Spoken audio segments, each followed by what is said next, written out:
D'ici quelques semaines va être lancée la 70e édition de la Saint-Élion et en plus cette année tu as de la chance, tu as été gratifié de quelques kilomètres en plus puisque cette édition fait 82 km et 2002D. Là tu dois commencer à te poser des questions au niveau de l'équipement, de la gestion.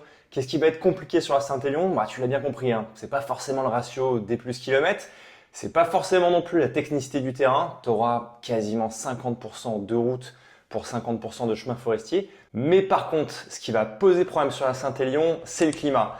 À toi, la boue, la neige, la pluie, le froid. En tout cas, moi, c'est ce que j'ai connu sur les nombreuses Saint-Élion. J'en ai squatté pas mal et à chaque fois, je me dis que j'y retournerai pas, hein, mais je sais pas pourquoi. Chaque année, j'y retourne. On est vraiment passé partout. On est notamment passé, les vrais savent, hein, ceux qui ont fait l'édition 2023, par un moins 11 degrés en hauteur. Donc vraiment, il faut faire attention à l'équipement.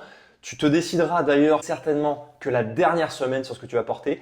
Mais dans cette vidéo, je vais déjà te donner quelques techniques à respecter, quelques basiques et aussi quelques petits trucs et astuces pour éviter les problèmes de gel, notamment sur les gourdes. Allez, c'est parti. Ce que je te propose de faire dans cette vidéo, c'est de commencer d'abord par le tronc, par le textile que tu porteras à ton tronc, c'est le plus important. Ensuite, on passera sur ton camelback. Là aussi, il peut se passer beaucoup de choses pendant ta course. Et on finira avec la fameuse question, quelle pompe je mets sur la Saint-Élion? Bah ouais, t'as moitié de route, moitié de chemin. Alors au niveau du corps, tu connais la fameuse technique de l'oignon, des 3 couches de l'oignon. 1, 2, 3 couches.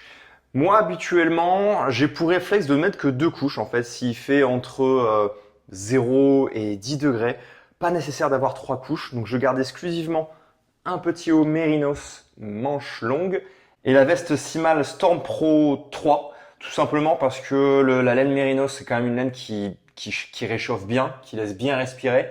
Et cette veste-là est quand même une veste assez épaisse, qui là aussi conserve bien la chaleur et coupe bien l'extérieur. Alors c'est un investissement, c'est le haut de gamme de chez Simalp. C'est une veste qu'on va trouver aux alentours de 180 € de mémoire. Au pire, je te mettrai le petit prix juste ici.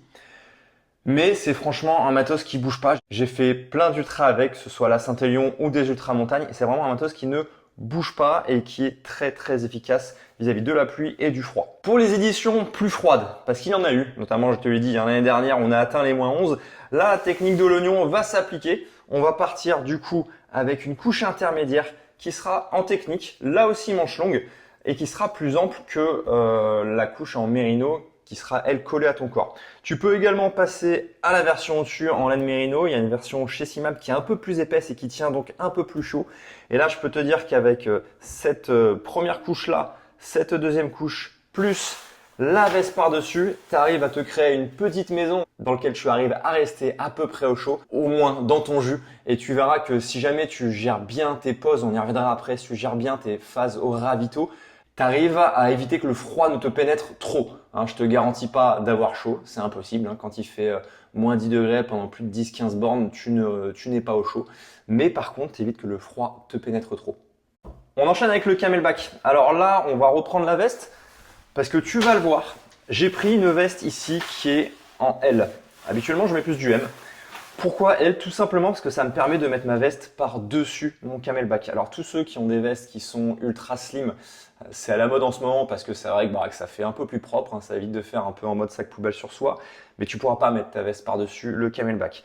Et il y a un effet qui est hyper intéressant pour la Saint-Élion de mettre sa veste par-dessus le camelback, c'est de mettre tes flasques à l'abri du gel.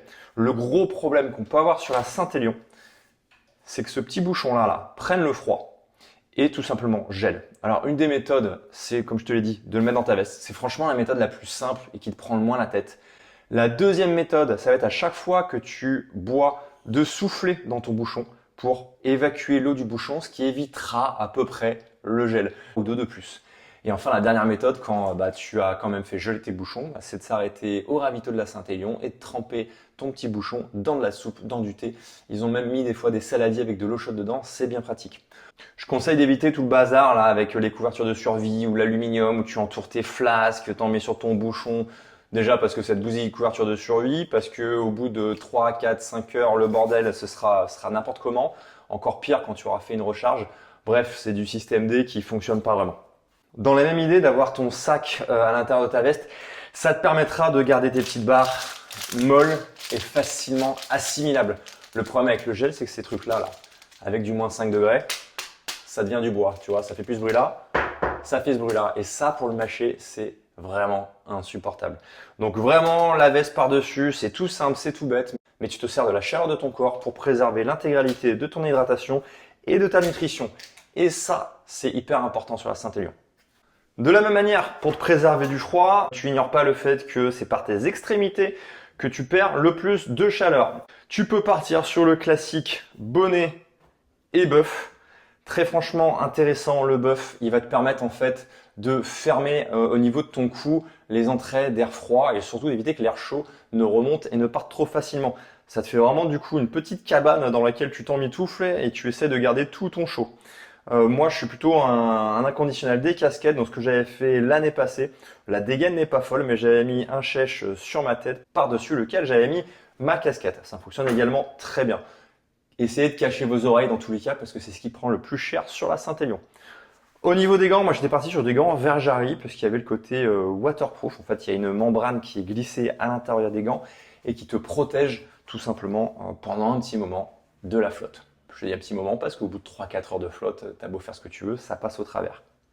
Sinon, il existe une version chez Simal qui est vraiment très sympa, je ne l'ai pas sur moi mais je l'avais testé, qui est une version où tu as à la fois le gant et une sorte de petite capote pour protéger les doigts. Là aussi, hyper intéressant parce que ça va te couper du vent froid et ça va éviter de te refroidir trop vite les mains. Au niveau du bas, alors je te conseille fortement des chaussettes de Noël. Non, rien à voir. Prends juste des chaussettes hautes, ce sera déjà bien suffisant. Il y a pas mal de neige sur un Saint-Élion, très franchement, sur toutes les éditions que j'ai faites. Je crois que d'avoir une édition sur 2 ou 3 où il y a de la neige. Le fait d'avoir des sockets va permettre à la neige de rentrer juste au-dessus et c'est très désagréable. Donc je te conseille vivement de mettre des chaussettes longues. Au niveau des chaussures, je te conseille très fortement, c'est même pas je te conseille, je t'oblige, tu n'as pas le choix de prendre une paire de pompes de trail. Il y en a trop qui se disent que c'est ok la Saint-Élion, il n'y a pas beaucoup de sentiers, c'est pas technique, c'est vrai, tu as raison. Mais par contre, tu as beaucoup de descentes où tu vas être dans la caillasse, dans les gadous. Et si tu as une paire de pompes de route qui ne maintient pas ton pied, que ce soit à l'arrière ou à l'avant, de gros risques d'entorse se présentent à toi. Et j'ai souvenir d'une édition où j'ai vu un mec se tenir la cheville au bout de 5 bornes. C'est chiant, franchement, pour une Saint-Élion.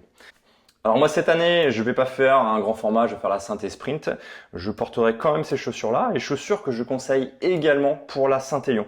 Pour la petite anecdote, j'avais fait l'année dernière la Saint-Élion avec la Team ASICS, et j'avais discuté avec un peu avec les pros, et ils étaient tous partis sur ce modèle-là. Je ne l'avais pas encore testé à l'époque, et maintenant que je les ai, je comprends pourquoi. Elles me font énormément penser aux Peregrine de chez Saucony. C'est une paire qui fait, je crois, 4 ou 6 mm de drop, des crampons qui sont là mais qui ne sont pas exubérants, ce qui permet de ne pas trop taper sur le goudron, mais quand même de bien accrocher sur les terrains de Saint-Élion. Et puis surtout, voilà, assez légère, assez dynamique aussi. On n'est pas sur des parpaings qui ne serviront à rien, hein. Très clairement, toutes les pompes ultra qui sont en mode ultra robuste, ultra protégé de partout avec des renforts et qui pèsent 300 grammes. Aucune utilité pour moi sur la Saint-Élion. Part sur quelque chose d'assez léger. Tu verras sur les 30 derniers bandes, tu me diras merci quand tu auras quasiment que de la descente, que tu auras des jambes en bois, tu seras content d'avoir que 250 grammes et non pas 350 à tes pieds. Pour rester sur ce que tu vas mettre sur ta tête, on va passer sur les frontales. Alors moi j'utilise la Gollum Pium 3 Plus depuis un certain temps maintenant. Ça fait quelques années que je suis chez Gollum. Ce que j'aime particulièrement sur ces frontales-là, c'est surtout leur boîtier en alu qui est bien costaud et qui dissipe bien la chaleur. Également au niveau des batteries, on est sur des piles assez standards qu'on peut retrouver de partout, des piles rechargeables, donc pas des batteries propriétaires. Et voilà, moi c'est une frontale, je sais qui tient 7 heures à 300 lumens, donc ça me permet de faire l'intégralité de la course à 300 lumens, ce qui est assez confortable pour courir. Je vous conseille d'ailleurs de ne pas forcément l'allumer en tout début de course, de mémoire, il y a à peu près 4 à 5 km de bitume dans Saint-Étienne. Avec le monde que l'on est et en considérant qu'on est en ville, pas nécessaire voilà, d'allumer la frontale. Ça fait toujours gagner 20 à 30 minutes d'autonomie sur la frontale et pour certains, c'est important. En frontale secondaire, là par contre, je suis chez Black Diamond. J'ai pris une petite frontale en plastique qui a pour avantage d'être très légère et qui se fait oublier dans le camelback. Et enfin, deux derniers conseils, deux derniers points à aborder avec vous pour la Saint-Élion. Ça va être les ravitaillements et ton estomac. Les deux sont quasiment liés. S'il y a bien une course où tu attends les ravitaillements, c'est bien la Saint-Élion parce qu'elle va t'apporter beaucoup de réconfort et surtout un peu de lumière, ça te fait sortir un peu de la nuit, ça te fait voir d'autres personnes que les frontales ou les fesses que tu as devant toi. Et on a tendance à vouloir y rester un petit peu trop. Et pourtant la Saint-Élion, c'est vraiment une des courses sur lesquelles il faut chronométrer son passage au ravitaillement. Pourquoi? Tout simplement parce que tu vas te refroidir à une vitesse grand V. Peu importe la vitesse que tu vas avoir sur la Saint-Élion, quand tu cours ou quand tu marches, tu es en activité, ton corps dégage de la chaleur. À partir du moment où tu vas t'arrêter au ravitaillement, tu vas laisser cette chaleur se disperser, tu n'en produiras plus. Donc à toi de faire très attention de ne pas rester. Arrive sur le ravitaillement avec tes 2 flasques d'enlever, déjà vidées, prépare-toi à les recharger. En même temps que c'est rechargé, tu prends à manger. Je te conseille très fortement à chaque ravitaillement de prendre du chaud. Il va y avoir de la soupe, il va y avoir du thé.